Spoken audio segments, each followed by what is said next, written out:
Here, the Home Secretary, Shabana Mahmood, has unveiled a shake-up to rules for legal migration, just days after announcing reforms to the asylum system. Under the new plans, migrants could only be eligible for benefits and social housing once they become British citizens. Those in the country illegally could have to wait up to 30 years to become long-term residents. Well, Shabana Mahmood has been speaking in the House of Commons in the past hour about the new rules, and she accused the last government of losing control of immigration. Imagine a political issue so powerful it helped trigger Brexit, shaped multiple elections, and dominated headlines for decades. Now imagine that after all those battles, the problem still feels unresolved. That is the strange reality of immigration in England today. Governments promised control, new policies were rolled out, and billions were spent trying to manage the system. Yet public concern keeps climbing. Which raises the big question. Is the immigration crisis failing to be solved, or was it never that simple to begin with? The idea being that you can earn your way towards settled status with a shorter time period by paying lots of taxes, if you have a really high-paying job, by volunteering in your local community, by proving that you've integrated. So it won't be an automatic, you've been here for 5 years, you're now in the settled status pipeline, great for you. It's much more about, well, what are you actually contributing to British society? Do we want to give you this immigration status? So it's quite radical. For more than 30 years, British politicians have been making the same promise. Control the borders, reduce immigration, restore order, calm public anxiety. And yet somehow, every few years the same debate explodes all over again. The numbers rise, the headlines return, politicians stand in front of microphones promising firm action, and voters begin wondering whether anyone is actually capable of solving the problem. The Britain I grew up in was the most peaceful, the most gentle, homogenous society that has ever existed. That has been destroyed. There should be more immigration or less? Less. You should stop it. And not putting all these people into hotels when we've got our own people struggling, living on the streets is absolutely disgraceful. And that is the strange paradox at the center of Britain's immigration debate. The country has held elections about it. It has rewritten laws about it. It even restructured its entire relationship with Europe over it. Yet despite all the speeches, policies, and political battles, the sense that the issue remains unresolved has only grown stronger. The third step is for Starmer to say he's going to withdraw from the European Convention on Human Rights, because it's that legal system that frustrates the UK's ability to deport people they don't want. And finally, obviously, it is to end these welfare benefits. These illegals, they are brought in, they're put up in hotels, they're given free food. On paper, the story should be improving. Net migration figures have recently begun falling again from the record high seen in recent years. Some of the emergency policies introduced after the pandemic are fading. Governments insist new rules are tightening the system. Yet public concern has barely softened. In fact, surveys regularly show immigration sitting near the top of voters' worries. Can't have an economy with 9 million people on benefits and huge levels of immigrants coming in. I mean, the UK is being colonised. It's costing too much money. It will cause... It'll cause... Well, the UK is being colonised by immigrants, really, isn't it? So how did Britain reach a point where the numbers fluctuate, but the anxiety never seems to disappear? To understand that, you have to step back and look at a series of decisions, pressures, and contradictions that have quietly shaped the immigration system over decades. Because the truth is far more complicated than a simple question of how many people arrive each year. For much of modern British politics, immigration has been treated like a switch that governments can simply turn up or down. In reality, it behaves more like a pressure system connected to the economy, global crises, labor shortages, and political incentives. Every attempt to push the numbers down in one place tends to create pressure somewhere else. That pattern has been playing out for decades. Back in the late 1990s and early 2000s, millions of people across Eastern Europe suddenly gained the legal right to work in Western European countries. Britain was one of the few large economies that immediately opened its labor market to them. Workers from Poland, Lithuania, Romania, and many other countries began arriving in large numbers. At the time, the policy was defended as economically necessary. Businesses relied on those workers to fill jobs in agriculture, construction, logistics, hospitality, and healthcare. Supermarkets stayed stocked, farms harvested crops, and companies kept expanding. The impression many of your readers perhaps have got is that everyone that comes works. So therefore, what's the problem? It's when you learn that actually huge numbers that come don't work, are a massive burden on the welfare system, that you need to start rethinking things. And frankly, all we're doing is what a normal country would do. Normal countries don't say, come and work here for a little bit and bring the rest of your family, and we'll pay for them for the rest of our lives. So what we're talking about here is plain. But as the numbers climbed, immigration gradually shifted from an economic question to a political one. Public concern started rising in opinion polls. Newspapers began framing immigration as a crisis of control. And politicians responded the way politicians usually do when they sense voter anxiety. They promised to reduce it. Throughout the 2000s and early 2010s, governments repeatedly pledged to bring net migration down dramatically. Some set targets of reducing numbers to the tens of thousands. The message sounded decisive, but year after year the target remained out of reach. Part of the problem was simple arithmetic. Britain's economy continued to need workers. Universities relied on international students. Hospitals relied on overseas nurses and doctors. Businesses depended on labor that the domestic workforce could not fully supply. Reducing immigration sharply would have meant slowing economic growth, cutting services, or forcing industries to shrink. It became the defining symbol of control. The argument was simple and powerful. Leaving the EU would allow Britain to take back control of its borders and design its own immigration system. That promise carried enormous political weight.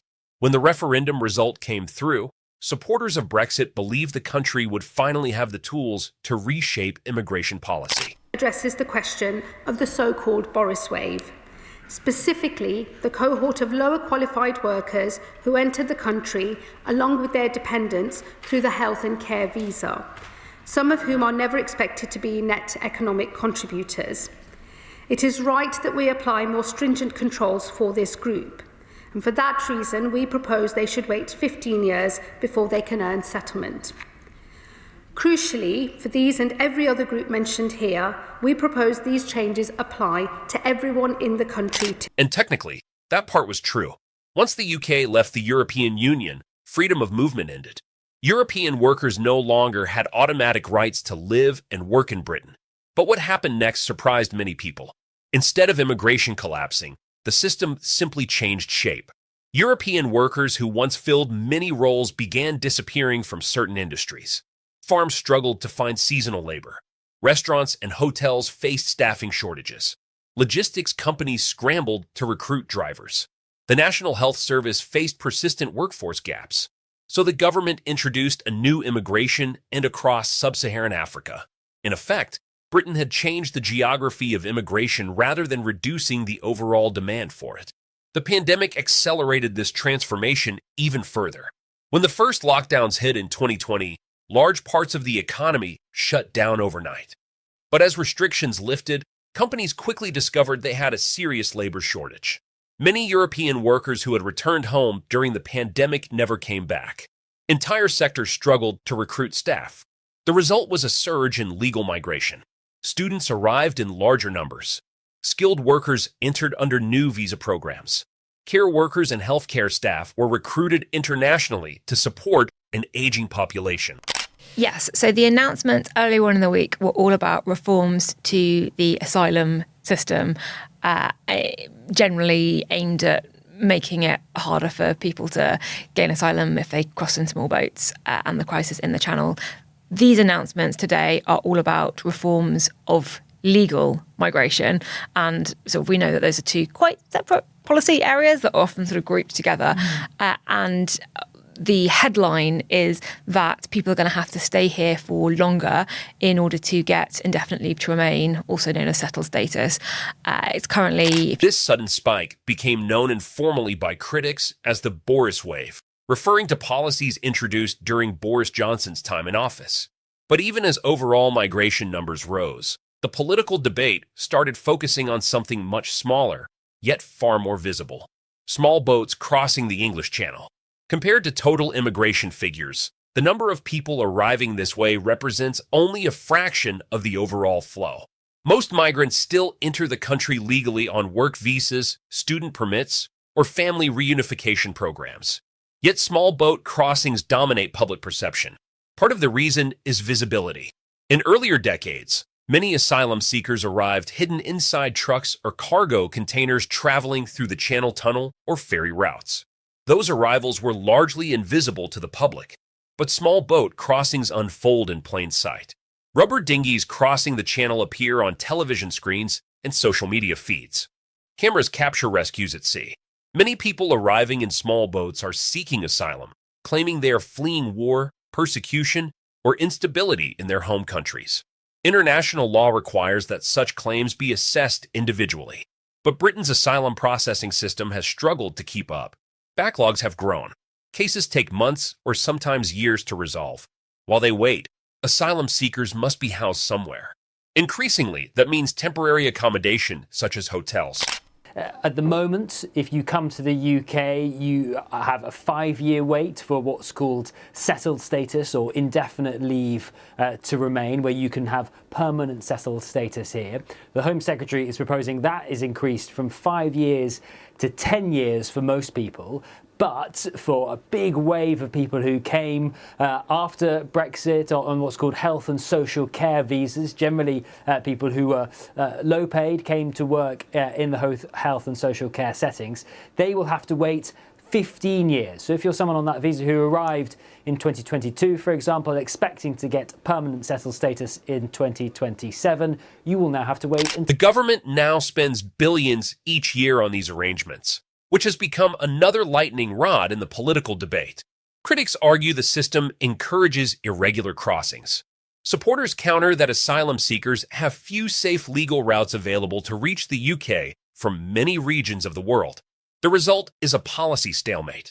Everyone agrees the system is under pressure, yet solutions remain politically complicated. Meanwhile, local communities feel the effects in very direct ways.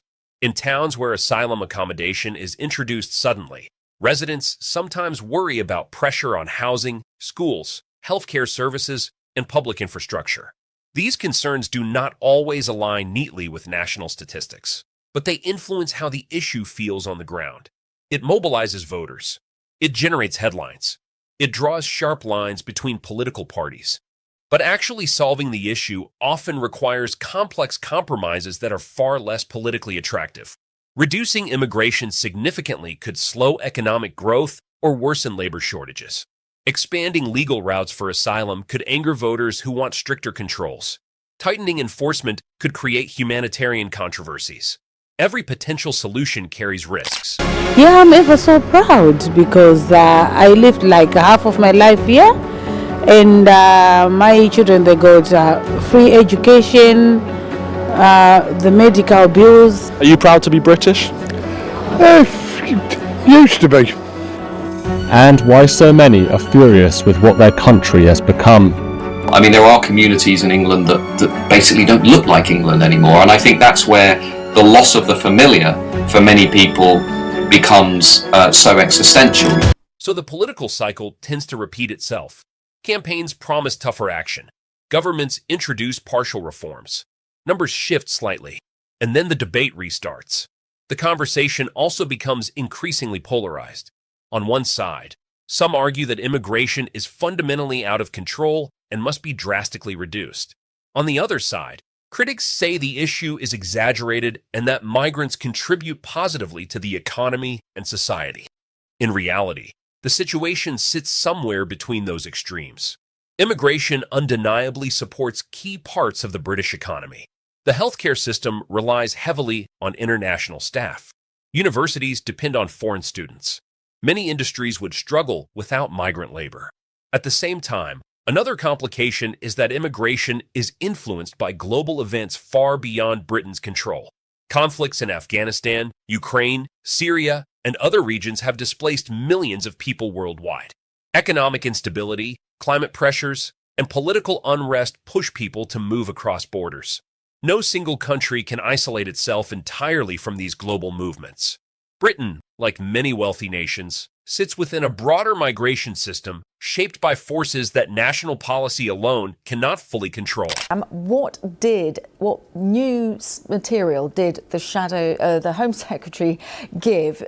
Arguably, it's this fact that asylum seekers will have to be here for 20 years before they get any kind of a permanent settlement. Yes, a huge shake-up to the asylum system. The Home Office has called it the biggest shake-up since the Second World War, and Shabana Mahmood this morning on Sunday with Laura Koonsberg explaining some of the details of that scheme. The biggest one, as you say, an increase in the length of time that someone applying for asylum and receiving asylum in this country will have to live here before they can apply for permanent settlement. That will go up to potentially 20 years from the 5 years under the current system. This is why immigration debates rarely end with a final solution. Even when one pathway closes, another tends to open. When European migration slowed after Brexit, non-European migration increased. When legal routes tighten, asylum claims rise. When enforcement increases in one region, migration flows shift elsewhere. It behaves less like a fixed problem and more like a constantly evolving system. That reality creates a difficult truth for politicians. Many of the promises made during election campaigns assume immigration can be reduced quickly and dramatically through political will alone. Yet the underlying tension between economic demand, humanitarian obligations, and political expectations remains unresolved. Britain's immigration challenge is not simply about how many people cross its borders each year. It is about how a modern economy balances labor needs, global crises, local infrastructure, and public confidence in the system. Solving that equation requires more than campaign slogans. It requires long-term planning, honest conversations about trade-offs, and policies that acknowledge the economic realities behind migration. Starmer says citizens have every right, he says, to be angry about these small boat crossings. He says he's angry too. Well, fair enough. He says he's ramping up his efforts, but what's he doing here? Because this looks like just a whole lot of hand-wringing to me. And that's exactly what it is. It's a lot of hand-wringing. I don't think he is sincere. I think he wants to sweet-talk the public into voting for him again in 2029. But what he really needs to do are 4 things which would make his rhetoric more credible. And the first one is obviously to deport immediately anyone who enters the United Kingdom through these small boats. Whether any government is willing to deliver that level of honesty remains an open question. Because for decades, the easiest part of the immigration debate has been promising change. The hardest part has always been delivering it. And that is where the story becomes even more complicated. Because once you step away from campaign speeches and look at the mechanics of how the system actually works, you begin to realize something uncomfortable. Many of the same leaders who promised to reduce immigration are quietly managing an economy that still depends on it. Take healthcare, for example. Britain's National Health Service has faced staffing shortages for years. Hospitals need doctors, nurses, and care workers in numbers the domestic workforce simply has not been able to supply fast enough. Yet the presence of those same workers still contributes to the migration figures politicians promise to reduce. The same contradiction appears in other sectors. Universities rely heavily on international students whose tuition fees help fund research and maintain educational programs. Agriculture depends on seasonal workers who harvest crops during short windows of time. Construction firms require labor to build homes in a country already facing a housing shortage. If migration were suddenly reduced to the levels some politicians promised during election campaigns, entire parts of the economy would feel the shock almost immediately. And do you think it's possible to have a debate about immigration, about these incredibly controversial issues without getting carried away with emotions? That's what we're going to try and do here, just looking at the numbers. I've got so many charts here, just trying to tell you the picture of what's going on with migration, and we'll just try and get a few through some of them. This is starting with the big picture. This is basically showing you how many people are coming into the country, that's immigration, and how many people are going out. And we've got it going back to 2012 here.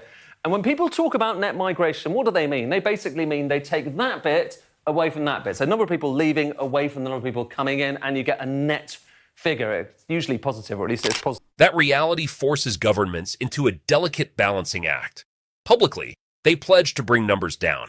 Privately, they design visa systems that keep essential labor flowing into the country.